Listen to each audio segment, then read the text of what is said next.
After the overwhelming response on the previous video, thank you very much by the way, I thought I'd give another shot at highlighting a few mangas that caught my attention from the many isekais I'm currently reading. These 6 series may not all do something new, but they certainly stand out from the sea of bland, cliche isekais for one reason or another. Without further ado, here are another 6 actually good isekais.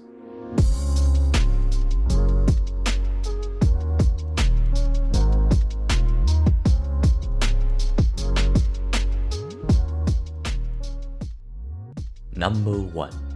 Yakyuu de Sensou.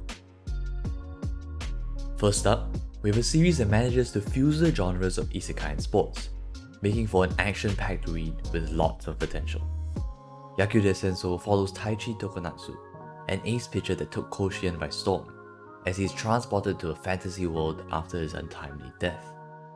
To bring himself back to life on Earth, he is tasked with saving a struggling nation in a world where all conflicts are decided by baseball. The series follows him as he strives to gather and train a team that can overcome the looming obstacles that face them. If the premise sounds very familiar, it's because the series more or less lifts its concept straight out of No Game No Life, but narrows its focus down to baseball alone. That allows it to inhabit the unique intersection of sports and isekai, something I haven't seen anywhere else in recent years. Having sports as its foundation, the series manages to take a more grounded approach towards its fantasy world elements, with Earth's baseball tactics being Taichi's main trump card. With an overpowered protagonist, you lose some of the match's suspense, but in return, I find the series manages to convey the excitement of discovering how the protagonist will turn the tables on the overwhelming odds stacked against them. Overall, Yakyuu de Sensou manages to recapture some of the magic that made No Game No Life entertaining, but also differentiates itself with the integration of baseball. As of right now, it only has 12 chapters, but I highly recommend keeping an eye on it if it catches your interest. Number 2. Boukensha ni Naritai. Next, we have a series that's not technically an isekai, but is still set in the fantasy world and contains many familiar tropes. Boukensha ni Naritai follows Belgrave, a retired adventurer, and his daughter Angie, as Angie attempts to return to her hometown to visit her father after her own quest and accomplishments. As an S-ranked adventurer, however, she is constantly waylaid by emergency requests that she is obligated to fulfill. Follow along as both of them live out their daily lives until their long-awaited reunion.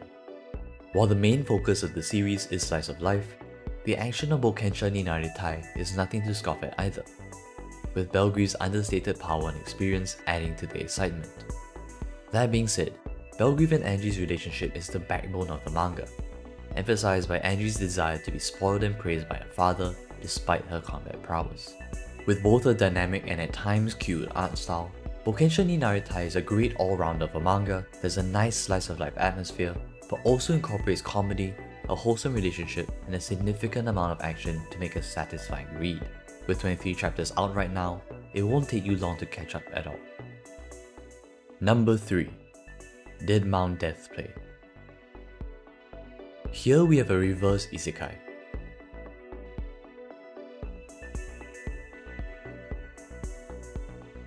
Our protagonist is first introduced as the Corpse God, a necromancer who reincarnates himself into our world in the body of Polka Shinomiya. Despite his desire to live the quiet life denied him in his original world, Polka finds himself entangled in the underground of Shinjuku, where more mystery and conflict await him. Dead Mount Death Play may sound like a questionable sex position, but I can assure you that this series has its merits in being an action mystery thriller. As the story progresses, we follow Corpse God as he discovers more about the circumstances of the original Polka, and the plot of criminal syndicates, seemingly supernatural occurrences, and more slowly unfolds, amongst the backdrop of unusual characters from an imaginative rendering of Shinjuku's seedy underbelly. With interesting events that pit Polka's fantasy powers against more grounded mysteries, this series succeeded in intriguing me ever further into its overarching plot. While this series may not be what you think of as an isekai, I still think it's a refreshing take on the concept and delivers in its own way. If thrillers at all appeal to you, I think you might find this an interesting intersection between the two genres. With 64 chapters out right now and still more to come, I highly recommend following this series. Number 4. The Dark Queen and I Strike Back. Now, we have something more akin to a traditional isekai, though not one based on adventuring and quests. Rather, Mao to Ore no Hangyakuki follows Shiramine Ryo as he is summoned to an unfamiliar world, where the war between humans and inhumans rages, and Shiramine has the power to lead the humans to victory. However, seeing the cruel assault of the humans on inhuman civilians, he chooses to side with the inhumans and aid them in their fight for survival. Instead of a journey where our protagonist grows stronger, this series instead captures the strategic and tactical aspects of the war, ensuring a constant stream of action and suspense. Indeed, while Shiramine proves powerful, the inhumans seem to have their backs against the wall in the fight with the humans, outclassed in resources, manpower, and technology. This makes for interesting tactical fights where there are real limitations on what our protagonists can do, rather than the one-sided destruction you often see in isekai. That being said, the series balances its heavy action with more light-hearted interactions between its large cast of characters, especially with Leonel's behaviour. Overall, while there's nothing outstanding about The Dark Queen and I Strike Back, it's a solid execution of a shonen isekai manga that's just an enjoyable, easy read, and has an intriguing overarching plot. Just the kind of thing I love to binge through. With just under 30 chapters, I encourage you to check out this ongoing series. Number 5. Isekai Ojisan.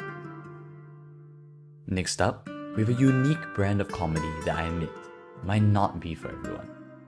Isekai Ojisan is another fresh take on the concept, as we follow Takafumi's life with his uncle, who has recently awoken from a coma after spending 17 years in an isekai. Leveraging his uncle's magical abilities, they begin a YouTube channel to fend off their impending poverty. This series brings with it a kind of deadpan, tragic humor stemming from Takafumi's uncle's character and his less than stellar isekai experiences. Takafumi and his uncle form the classic funny and straight man combo, as a socially ill-adjusted middle-aged man tries to integrate into the modern world, and all his nephew can do is sit by and watch. While it may not spark the uproarious laughter that a series like Konosuba might, it is undeniably entertaining and certainly puts a smile on my face. The art style takes a little while to get used to, but is excellent in portraying the characters' expressions, especially important in this style of comedy.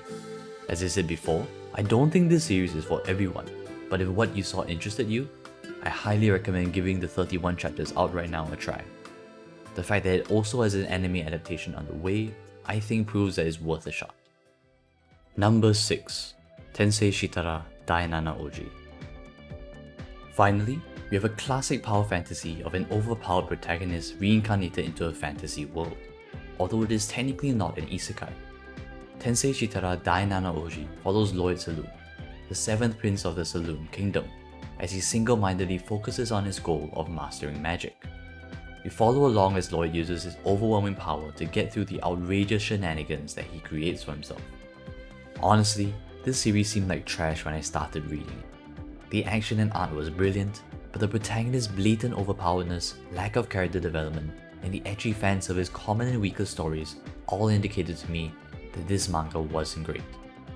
However, that changed when I hit chapter 29, the beginning of a 10-chapter long fight that blew me away. Without spoiling too much, here's where Lloyd faces his first real challenge, and with it comes an amount of heart and emotion that caught me off guard, in addition to the fantastically drawn fight scenes.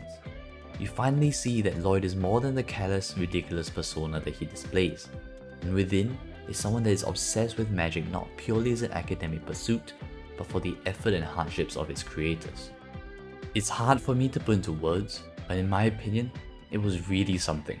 It was almost similar to my reaction to episode 18 of Re:Zero, with a cathartic amount of development that I had long been waiting for. The series is still ongoing, with 45 chapters out right now. If you don't mind reading through quite a few chapters of trashy power fantasy to get to the best parts, I highly recommend Tensei Shitara Dainana Ouji, as it has proven that it has incredible potential. And that's all I have for you today. Thank you so much for watching. I know these series aren't as much of the classic action-packed adventuring isekai that were more prominent in the last video, but honestly, while there are some that I'm keeping tabs on, they didn't stand out as much as the ones that made it onto the list. I'll keep you posted though. As always, if you think I missed out on a manga that deserves to be on the list, let me know in the comments down below. Subscribe for more weeb related content, and leave a like on the video if you did. Thanks again, and I'll catch you all next time. See ya.